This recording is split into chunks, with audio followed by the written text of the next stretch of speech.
I originally thought I was one bad man. Of course, right? You Why know, like, wouldn't you? oh, watch me go. I'm about to beat all you guys, right? And I got out there, and like the guys I used to make fun of would come off the corner just laying 2 black marks. You know, we're going 180 miles an hour, and they're just lighting them up off the corner. I'm like, whoa, right? And I was awful.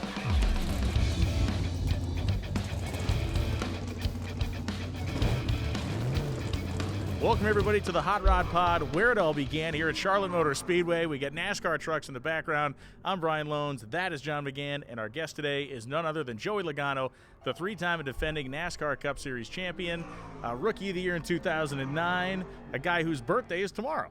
Yeah. Happy early birthday. Yeah, it is. Well, thank you. Thank you. It's birthdays aren't as cool as they once was. It's not the once you turn 21, it's like it's kind of what are you looking forward to anymore, you know? So, yeah, it's happening. It's a big one, 35.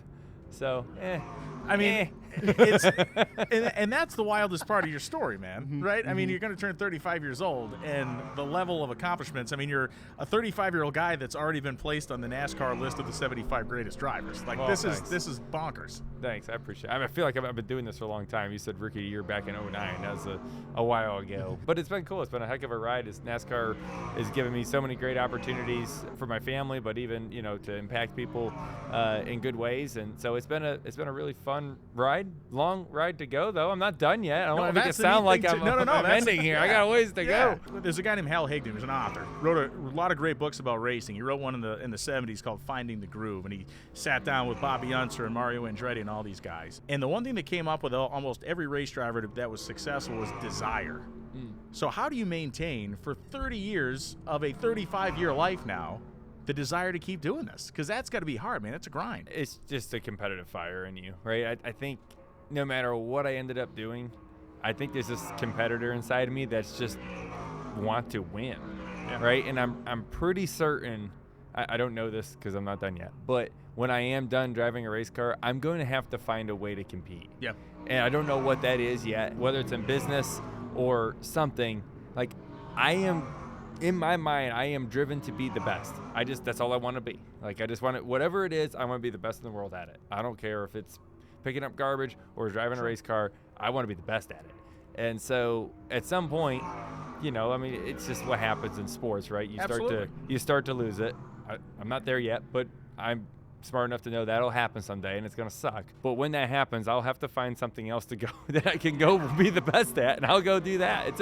It's a weird spot for an athlete to even think that way, right? Because you have a second life that's going to happen at some point. You have to have a reset. Well, and for you, it's going to come at a time when you're going to be able to enjoy that second life. A lot of guys, whether it's racing or other sports, they hang out so long, they get to a point where it's like either their body's all beat up or whatever, and they don't necessarily have that time. Like, and again, this is no breaking news. This guy's going to drive a race car for the foreseeable decades. You're in such a unique position historically that it's just, we've all been watching you navigate it kind of live real time. I appreciate it. I just started young, right? I mean, I came in, I was 18, 19 years old when I got to Cup, right? I've been racing since I was little, right? But like, I got to this level at such a young age that it kind of gets everyone a little screwed up on what the timing of how things work. Yes. Yeah. In that period, when you were a kid coming in, who was the most intimidating person to be either around outside of the racetrack or around on the racetrack? Golly, all of them were.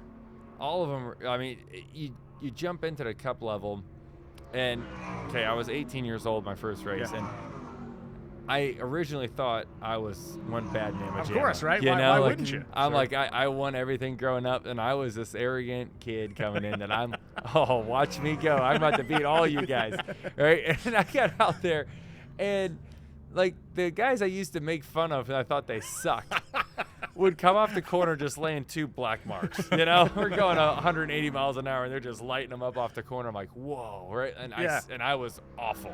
Right? Like, I'm running 30th, and these guys that I thought sucked were kicking my ass.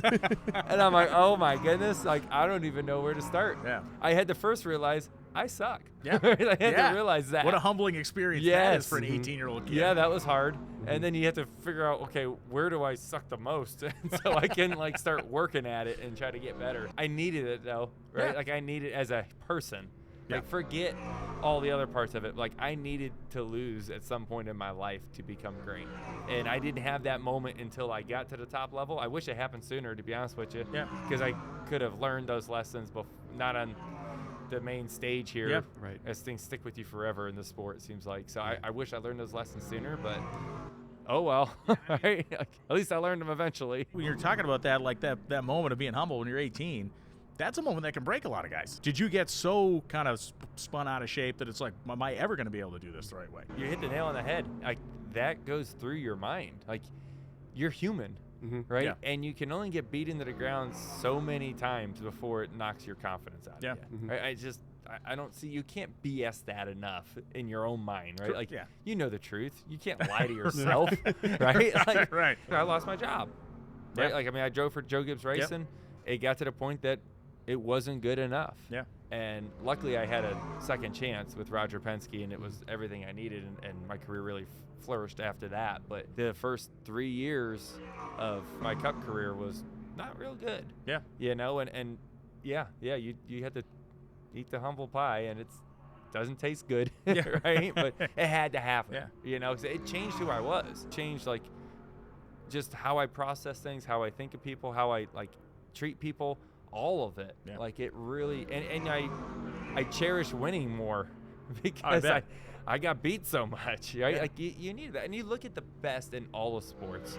They've gone through it. Absolutely. Like, look at the GOATs, right? And I'm not saying I'm the GOAT of NASCAR, so don't take this the wrong way. But look at Tom Brady. Look at Michael Jordan. Yeah. They weren't the best growing up. No. Right? But they were. Later, they needed that. Famously, Brady sits through 5 or 6 rounds of the draft, right, and then he gets drafted, and that became one of his great career rallying cries. He would mentally call upon that all the time. Right. Do you call upon any of that stuff from the early days of your Cup career? I do, and I think you never feel like you're the best. Right? Oh, like, yeah, you can't, right? You can't. I've think never like felt that way. Like, I mean, I feel like I'm the most, like, well-rounded race car driver. I think I can, like, adapt in a lot of situations, and there's, like, strengths that I have that are really good, but there's always areas I find that I'm like, this driver's a little better at this, and this guy's a little better at that. I need to be like, there's always something that somebody's better than me at, and I guess that's just me looking all the time because I'm still those lessons I learned early. I'm still looking behind me all the time, like, hey, who's coming? You know, like, what are they doing? So you just got to keep evolving, right? The sport changes all the time. Was there someone who mentored you, or at least, like, sat you down and be like, look, you know, you're not as good as you think you are initially, and, like, here's how to improve? I didn't need someone to tell me I wasn't good. it was self-evident. I mean, that's the one great thing about sports. The results are right in front of you, right? Like, you don't have to wonder. It's right there. But I had some, you know, people that I leaned on. Mike McLaughlin's probably one that sticks out the most. He was at that point in my career, which was really just helping me, like, figure out how to get better. Some of the things to look for, and, like, someone to just have a sounding board with. You know, he used to drive race cars. He was a great race car driver, but he was a really good student of the sport as well. And so he helped me just figure out how to learn, like, what to look for, what to do, because everything up to that point, I relied on talent 100%. Sure. You know, like, I knew some things about the cars, not a whole bunch. You know, I was like, you know, I could just show up and win, right? I've been doing it my whole life. But I didn't, like, exactly. And I didn't know why I was winning. I was just winning. And I had to, like, really become a student to really understand every little bit of the race car, the race craft, how you know, how to go fast on a long period of time, like, throughout the races. It took a while. Through your career, you've seen, I think, 3 different iterations of the Cup car. How much different does the current version drive versus the car you got in when you were 18 years old? A lot, very, very much. And there's been, like, small rules changes, whether it's, you know, adding spoiler and adjusting horsepower, but it's the same car, right? You just little changes. And then there's the next gen car that is the biggest change our sport's ever witnessed. And I verified that with Richard Petty, because I remember coming here, we were here in Charlotte, and we were doing the test. I'm like, have you ever seen, like, of any of the integrations of evolutions of what NASCAR is? Did you ever see a change at one time this big? And he's like, no, right? Like, we're sitting here with independent rear suspension now. Sequential gearbox. Every piece of it is just like, whoa, like the body. We used to look for a skew in the cars, and now they're straight up, and the diffusers underneath the cars, like all this stuff, like, whoa, like, we have to learn how to even, like, what makes this thing go fast. All the dynamics are different. Everything we used to do was wrong, you know, with this car. And so you just had to, like, it was just swinging at it. Like, and it was kind of fun. I bet for you. I mean, for any driver to kind of figure that out, right? Yeah, like you can't go off of simulation data. There is no data to put in. It's brand new. So you're just trying to figure out, like, just kind of trial and error, right? It's like shooting by the hip a little bit. You're just kind of like, oh, is this right? Is that, nope, okay, we'll get on this direction a little bit more. And you won a championship first year of the next gen car, We right? did, yeah. What was the secret sauce there? Like, what did you discover incrementally throughout the year that maybe other teams took a little bit longer to find out? There's not one specific thing in NASCAR that makes you successful, right? It's just so many little things that, and like, I mean, I look at that, I was so proud of winning the first championship with the next gen car, because it shows that your team can figure things out quickly, right? Like, the tools that you refine over the years to create your setups, like we are now, 4 years into the next gen car, it's just different now, right? Because now you're relying on all these different tools that we had. Simulation, probably one of the biggest things, and going back on notes and all that. But to be like kind of the first to figure it out, that just adds a little. To me, it added something to it, right? Like, we won the first race out at the LA Coliseum with the next gen car. It's like, oh, okay, that's kind of cool. Like, we're just a little more of that. Yeah, it was cool. And then we finished it off like winning the last week. We bookended the season. It's pretty cool. What was the hardest thing to overcome with that change in the cars? Was it the gearbox, the engine, the power delivery, is the independent rear suspension? Depends how you look at it. Are you looking at it as a crew chief and trying to set up the car, or are you looking at it as a driver? As a driver, because it's two different things. Probably the rear diffuser is probably the biggest thing. That was the biggest challenge for us to understand. And how do we maximize the aero performance, and how much mechanical performance are we willing to give up to maximize our aero performance? Right? Like, trying to understand that is something we still battle every day with, but like understanding that. But then, like, as a driver, not only did the car drive different by itself, but in a pack, it was very, very different. I remember watching those races. It's like, wow, it's hair raising. Yeah, and it's just completely different. Like, we used to be able to loosen up the car in front of us, just by taking air off the rear spoiler, getting close to them. Doesn't work like that anymore. The cars used to be, running sideways with a bunch of yaw in the car, and the wake would come off the side of the car and go to the right, and you can never move to the right side of a car. But now you can, right? So that changes it. And like, now the wake, if you're directly behind a car, is worse. But if you're offset, it's way better. And so that changed the restarts a lot. And how do you pass the cars in front of you? All those things. It's like, this is just backwards. Like, you just had to reset your mind. And I always said, if you're going to be a rookie, that was the best year to be a rookie, because all the years of experience these guys had at that other car, because they were weird race cars. There was nothing else like it, right? There's more race cars that are like the next gen car 100%. in today's world than there was the old Cup car, right? Or these trucks that are running right now behind us. And so for all of us NASCAR guys, we're like, you got to deprogram yourself. You got to, and the old dog new tricks type thing. It takes a minute. You got to reset your mind, because you're so used to, this works. This is what I'm going to do because it works. But you had to, like, take a step back and go, that doesn't matter anymore.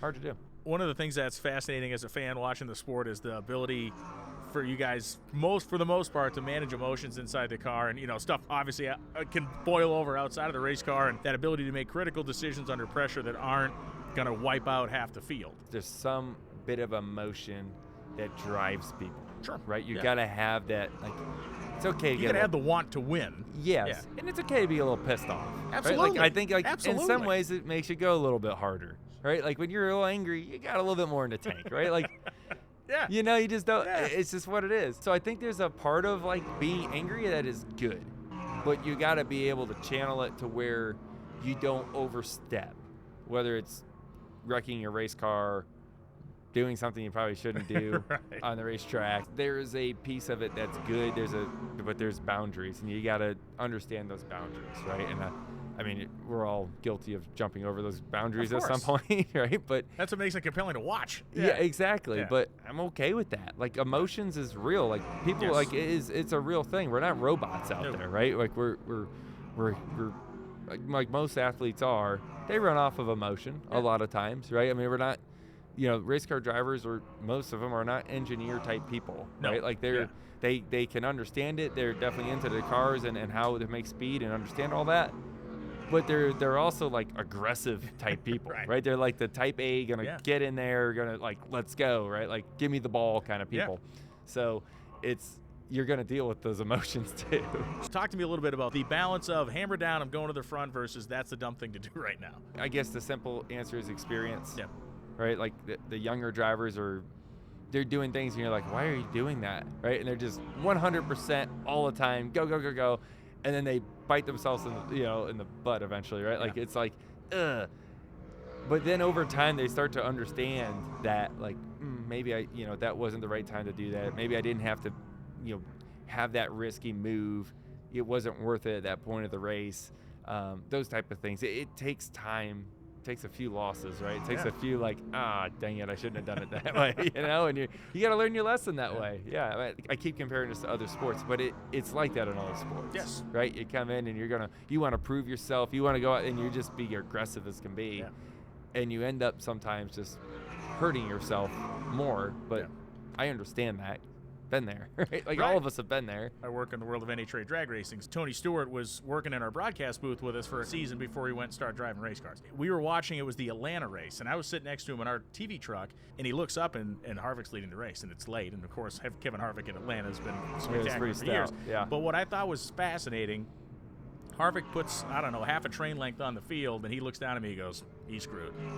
And he proceeded to tell me 30 seconds before things happened exactly what was going to happen. And I know that's experience, but it was astonishing for me to understand, like, that was the wrong thing to do at the wrong time, and this guy's going to do this and this guy's going to do that. How much of that can you do in the race car real time? Fair amount. You rely on your team a lot. So you're in the car, you only have a certain view, right? Like, you can only see a certain amount around you, in front of you, behind you. In a strategy of what's going on, you only have a certain part that you can really understand what's going on. But that's where the preparation matters a lot. When we go over strategy, I'm in all those meetings because I want to know, right? I want to be as informed as I possibly can. And then you rely on your crew chief and your spotter to communicate with you throughout the race to make sure that you're making the right moves behind the wheel, right? Like, okay, do I need to save? How hard do I need to go here? Or how many more pit stops are we looking at here, right? Like, how important is it for me to be up here right now, or can I, lessen my risk a little bit on certain moves? How bad do I need this right now? And all that changes not only through the races, but also like through the season, because you got the points the way they are right now. Do we need to win? Is it win to get in? Right. Like, do we keep going? Like, is it all or nothing today, or is it, hey, what does success look like today? Yeah. Is it we just got to get to the next round? Maybe we just got to finish 10th and we just don't wreck, right? Like, that can happen too. Right. You just got to understand what the goal is when you go into the race. Obviously, with 3 championships, your team has navigated the playoff situation with incredible skill. What changes for you? Obviously nothing physically, but in terms of that strategy, in terms of that race planning, does it amp up during the playoffs, or do you maintain the same process? We try to maintain the same process, but the pressure's there, right? And that pressure kind of just makes you're right there, right? Like, you don't want to miss an opportunity, so you do a little bit more. You try not to. Like, you try to do everything the same every week all season long, but the playoffs come around, there's just a little bit more on the line, right? Like, and it's just a little bit more. You end up doing just a little bit more, trying to find that 1 more %, right? Like, where is that at? Trying to find it. I think I do that subconsciously. Like any good athlete would. And any good athlete in a playoff situation should be able to do that. Yeah, you gotta rise to the occasion. Yeah. And there's a lot of teams that crack under that pressure. But like this format we got right now, boy, it puts the do or die out there. I think it's and freaking it's awesome. Cool. I love it because it's like, if you want to win, go out there and like you got to show up. You got to do it. It's so much pressure not only on the driver but the teams, the pit crew. I mean, think about Phoenix. Say you're racing for a championship. Caution comes out with 30 to go. You got to come down pit road and before on it. And your driver's winning the race at the moment. Oh, right. Don't be that guy. Don't be that guy. Like, that's real pressure. That's yes. the real thing. Millions of dollars riding on that for so many people. I always say so many Christmas gifts underneath the tree that are relying on us to do our job right now. It's a great point. Those bonuses they're real. Eventually, it's going to come down to the guys jumping over the wall, the driver in the seat, and making sure that the car stays together. Yeah, all of it matters, but when it comes down to the very, very end, it's like You don't want to give it up right there. I've heard people that are racers that are successful, I've heard them talk about winning championships and races as more of a relief than a joyful feeling. It depends on the race. Okay. You know, if you're checked out and you're just coasting it in, that's a relief feeling. Okay. Right? Like, yeah, we had the fastest car. You just kind of, everything went right today. Thank God we won that race. Right. We were supposed to. But those moments where you don't know you have it, and then you win, you know, like a close one. Dual right to the right? end. Oh, boy, yeah, the joy's real. Are you kidding me? Like, I think of Phoenix last year, racing for a championship. Ryan Blaney's behind me. He's catching me. I'm driving with my tongue out, trying to maintain the lead here. And, it comes down to the last lap, right, when we barely beat him. Yeah, I mean, that's not relief. That's just pure joy. Like, and everything was on the line. It's the championship we were racing for, and it came down to that, your whole season right there. Yeah, I mean, because championships are so hard to get. Your career is judged off of how many championships you got, and so you'd hate to give one up. By getting passed on the last lap. The last lap. That would blow. Yeah, it would absolutely blow. But that's the beauty of the format to me as well, where it's like that. It doesn't happen without that format. It doesn't happen. Mm-hmm. I agree. How much does physical fitness play into it? It comes into play for sure, especially in the summer months. I always say it's about 30 degrees warmer in a car than the outside air temp. Yeah. So 50-degree day, not so bad. It's only 80 in there. Kind of feels nice. But on a 90-degree day, it's $120 in there. $130 almost. Like that's pretty freaking hot. Yeah. And you got to be in there for 3.5 hours. Yeah. It's brutal. The way you train is probably why I'm used to it as well. I try to do stuff that keeps my heart rate up. I try to be outside as much as I can, on the blacktop to try to get used to that heat the most you can. Because if you're physically more prepared, mentally you're going to be more there. Absolutely. Right? And in our sport, you don't miss a shot. You smack the wall. Sure. Right? Like when you make a mistake, when you right. get tired physically and you're like huffing and puffing, you're going to mentally not be as alert. And we're going 200 miles an hour.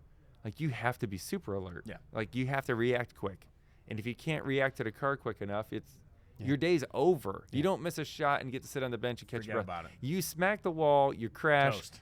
It becomes dangerous at that point, right? Like, Yeah. so you just got to be in the best physical shape you can be to make sure that you're giving it all when you're on the track and you don't put yourself in bad spots. Thankfully, we live in an age where the race cars are incredibly advanced and things continue to evolve.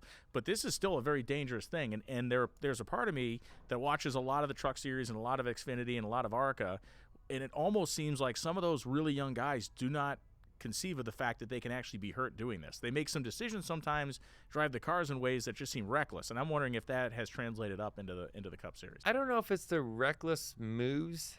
I mean, there's some of the just mistakes. Yep. Right? Like they don't know that that's a bad move until later, and like, maybe that was a bad move. But they gotta learn that. I think the thing that young drivers need to be really good at is understanding how to make their cars safe. Right? Like that's something that I've put a lot more effort into as I've gotten older and I have kids now and all this stuff. Like I want to make sure, okay, how do I lessen my risk of concussion? How do I lessen my risk of any kind of injury? How do I keep my back feeling good for a long period of time to where I can race longer? That doesn't mean that the moves I make on the racetrack change. I got you. Right? Like I am just as aggressive as I've always been. So it never goes through my mind like, oh boy, this is a dangerous move. I shouldn't do this. But I'm also like when I'm not in the heat of the moment in the race car, I can look at it and say, okay, is my car, my setup inside the car, the safest I can possibly make it? Is everything restrained the way it should be? How can I hurt myself? And there's usually, just like you would at end of practice, you go through your car setup and say, okay, how can we make it better? After every crash, you need to go back, look at the in-car footage, figure out what even hurts a little bit. Because every time I wreck, I think, gosh, that could have been better. I mean, I need to do this a little bit better. My headrest needs to be a little better. My helmet, I need to adjust some padding in that, make sure it fits my head better. like there's this little stuff that you got to continue doing. And like sometimes I look at the in-car cameras of these trucks, like I do a lot of the broadcasts, and and I see where their head is in the headrest, and I'm like, oh no, right? And I took last week I took a picture of a driver and I sent it to someone at NASCAR that helps these drivers and teams get to where it needs to be. So I saw it, I'm like, he's gonna get hurt, and I don't like on my own conscience. I don't want to see that. Right. Like, Now that you've seen it, you can't unsee it. Yeah, like I know it's bad now. Yeah. Like I've lived it. It hurts. Like I don't want to stretch my neck out. You know what I mean? If you can do all that stuff good, you can be aggressive in the car. You've raced for Roger Penske now for 13 years, right? Was it 2012 was your first season with Penske, or 2013? Because you mentioned the fact, hey, I lost my job, right? I lost my job. You're out there in the free agent market. Probably an emotional low point for you at that point. So what did they see in you that would allow them to bring you into one of the most prestigious racing organizations in the history of auto racing? And now this becomes a decade-plus relationship. Hey, probably got to ask them to know for sure. I know the position they were in. They've gone through, at that point, 3 drivers in the last year. And they needed some stability. That was the number one thing they needed. Obviously, if you race for Roger Penske, wins are expected. Yes. Right? Like, that's for sure. I think they saw that, I won a lot of Xfinity races. They knew I can win. Brad Keselowski at the time was driving over there. It was a big help of getting me there. I think he saw a lot in me, that you just got to have the right people around me and the right support and the right things to make it work. He saw the potential that it was there.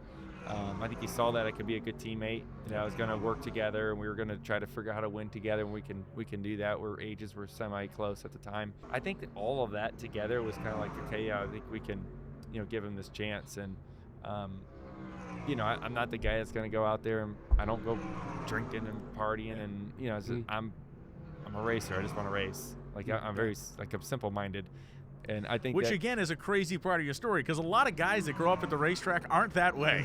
Yeah, a lot of guys that grow up at the racetrack, in fact, are the exact opposite way of that. Well, what do you do it for? Oh yeah, right. Like, I don't do this for fun. If I want to go have fun driving something, I'll go drive my 4-wheeler. Yeah. Right, like I'll have fun driving my quad, but I don't come to this racetrack to have fun. Yeah. I come here to win because there's just too much on the line. Yeah. Like, what's the goal? The goal is to win championships. From day one, when I was 6 years old, it's NASCAR champion. That's the goal. So why would you get to this level and just man, I made it and have some fun and enjoy it? I'll enjoy it when I'm done. Like I do enjoy what I do. Don't get me wrong. I enjoy it, but I just don't do it for raw fun. I'm not willing to give up anything on the racetrack to just enjoy something. I hear people in the sport of drag racing sometimes out here about, we're going to go out and have some fun today, and I think you're going to get your ass kicked. You're going to kick the guy's ass. Right? I mean, if we're going to have fun, it means we have to win. There you go. That's the only fun thing I see in it. You know what I mean? What is the style of coach? What is the style of leader that you best work with? Crew chief, whatever. The honest ones. Just feed it to me straight up. That's what I always say. Just give me the truth. I know sometimes it hurts. It does. Yeah, delivery matters a lot, like how you deliver the truth. But sometimes just stop sugarcoating it and tell me where I'm at. Yeah. Where are we? But I think the biggest thing that I see like a leader can do, whether it's myself or my leaders that are ahead above me, is we got to have support with each other, right? Tell me I'm doing something wrong, that's fine, but also have my back, right? And we're going to do a lot of this stuff together. That to me is what team is, right? Team is not, hey, you screwed up, well, see you later, bud, you're out, we don't want you here anymore. Now sometimes that's a decision it has to make. But I'd like to be the leader that says, hey, I know you screwed up, you definitely did, let's figure out how to make sure it doesn't happen again. You're going to be all right, you're still great at yada yada yada, and you move on and you go race again next week, because I'm going to make mistakes too, right?